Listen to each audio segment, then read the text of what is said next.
Okay, நாம இந்த வீடியோவில் பார்க்க போகிறது எப்படி நாம் MT5ல ஒரு ட்ரேட் ஒன்று எடுக்கிறதுன்னு. ஸோ மெட்டா ட்ரேடர் 5 கிளிக் பண்ணினோன்னா இங்கே சார்ட்டுன்னு ஒன்றுக்கு பாருங்கள். அந்த சார்ட்டுக்கு மேலே பார்த்தீங்கன்னா EUR USDன்னு இருக்குது. இதை நாம கிளிக் பண்ணி பார்த்தோம்னா இவ்வாறாக கரன்சிஸ் காட்டுது. பட் இங்க எடுத்து பார்த்தோம்னா கோல்டு என்ற கரன்சி இங்க இல்லை. உங்களுக்கு தேவையான கரன்சியை நீங்க ஆட் பண்ணணுமா இருந்தால் நீங்க கார்ட்ஸ் என்ற இந்த ஐக்கனை கிளிக் பண்ணணும். அதன் பிறகு மேல பாருங்க ஒரு பிளஸ் மார்க் இருக்குது. அந்த பிளஸ் மார்க்கை நீங்க கிளிக் பண்ணினீங்கன்னா இவ்வாறாக டைப் பண்றதுக்கு ஒரு ஆப்ஷன் வரும். இங்க நாம XAUன்னு டைப் பண்ற நேரமே XAU USDன்னு இருக்கு பாருங்க. இதை நாம இந்த பிளஸ் மார்க்கை கொடுத்து விட்டுட்டோம்னா ஆட்டோமேட்டிக்கலி வந்து ஆட் ஆகிடும். இப்போ நாம சார்ட் என்ற ஆப்ஷனுக்கு போய் EUR USD என்ற ஆப்ஷனை தட்டி விட்டோம்னா உங்களுக்கு இப்போ விளங்குதா இருக்கும் XAU USD இருக்கு. இவ்வாறாக உங்களுக்கு தேவையான கரன்சியை ஆட் பண்ணிக்கொள்ளலாம். ரைட், ஐ திங்க் உங்களுக்கு இது கிளியரா இருக்கும். அதே மாதிரி நீங்க பாத்தீங்கன்னா இந்த ட்ரேட் எடுக்கிற நேரம் எனிவே நீங்கள் இந்த ட்ரேட் போடுற சந்தர்ப்பத்தில் உங்களுக்கு ஒரு நோட்டிஃபிகேஷன் இவ்வாறாக வரும், டிஸ்க்ளைமர். இதை நீங்கள் எக்ஸெப்ட்ன்ற இந்த பாக்ஸை டிக் பண்ணி ஓகே பண்ணுங்கள். இப்போ நாம் பார்ப்போம் இந்த சிக்னலுக்கு எப்படி நாம் ட்ரேட் போடுறதுன்னு. இங்கே உங்களுக்கு சிக்னல் விளங்குதா இருக்கும். லிமிட் என்ட்ரி ஒன்று கிடைச்சிருக்கு. XAU USD செல் என்ட்ரி வந்து 5190 தந்திருக்கிறாங்க. அதே மாதிரி ஸ்டாப் லாஸ் 5215 இருக்குது. டேக் ப்ராஃபிட் 5180 ஃபர்ஸ்ட் ஸ்டெப்பை டச் ஆகும்னு 6 ஹிட் பாயிண்ட் தந்திருக்கிறாங்க. நாம ஃபர்ஸ்ட் ஹிட் பாயிண்ட்ல வச்சோம்னா சேஃப்டி. ஓகே, நாம இதை இப்போ MT5ல அப்ளை பண்ணுவோம். இங்க நீங்க லிமிட் ஆர்டர் போடுறதா இருந்தா ட்ரேட் என்ற ஆப்ஷனை செலக்ட் பண்ணணும். அதன் பிறகு இந்த மேல இருக்கிற இந்த பிளஸ் மார்க்கை நீங்க கிளிக் பண்ணி விட்டீங்கன்னா இந்த மாதிரி ஒரு டிஸ்பிளே ஒன்று உங்களுக்கு பார்க்கலாம். அப்ப நீங்க மேல உள்ள இந்த கரன்சியை நீங்க பார்க்கணும். XAU USDன்னு பார்க்கணும். அடுத்தது இந்த மார்க்கெட் எக்ஸ்கியூஷன் நீங்க கிளிக் பண்ணீங்கன்னா இந்த செல் லிமிட் ஒன்று இருக்கு பாருங்க. ஏன்னா செல் சிக்னல் தான் வந்திருக்கு. அதை நாம செலக்ட் பண்ணி அந்த லொட்டை நான் ஆரம்பத்தில் சொன்ன மாதிரி 0.01 தான் நாம போடணும். ஓகே, அதே மாதிரி தான் இப்ப எங்களுக்கு தந்த ஆர்டர் 5190 ஸ்டார்ட் பண்ணணும். ஸோ இங்க 5177 போயிட்டு கொண்டிருக்கு மார்க்கெட். 5190 லிமிட் ஆர்டரை போட்டு இங்க பிளேஸ் பட்டன் ஒன்று கீழே இருக்கு பாருங்க.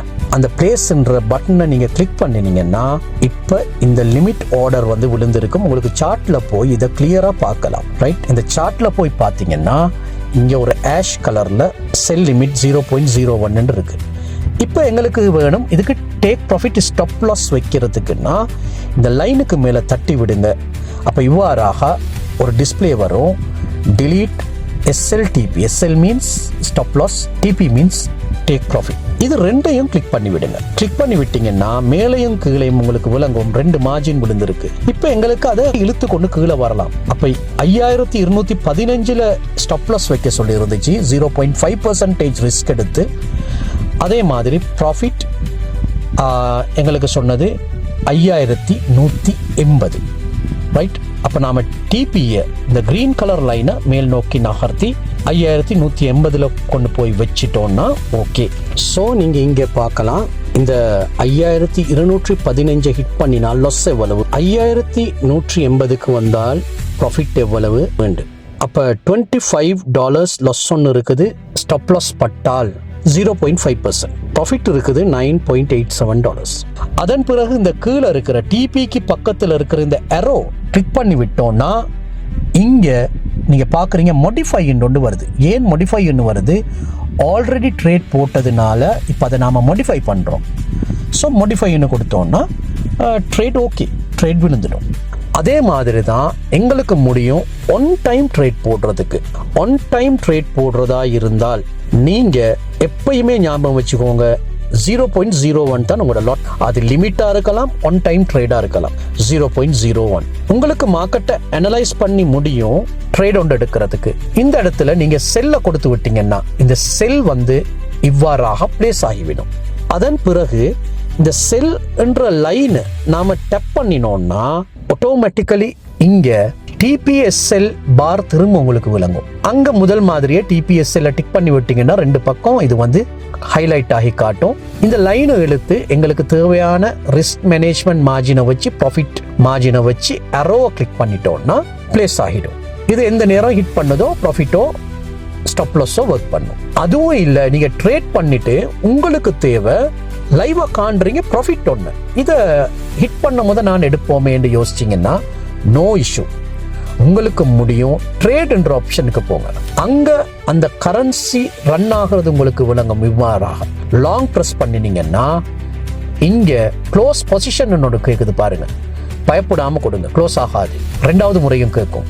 இதை கொடுத்ததும் பாருங்க கீழே இருக்குது க்ளோஸ் வித் லாஸ் ப்ராஃபிட் என்று காட்டும். ப்ராஃபிட் பண்ணா ப்ராஃபிட்னு காட்டும், லாஸ்ன்னு காட்டும். அந்த இடத்தை பார்த்து கொண்டே இருந்து எங்களுக்கு ஏலும் ப்ராஃபிட் ஆகிற சந்தர்ப்பத்தில் அதை மெனுவலாவும் க்ளோஸ் பண்ணலாம்.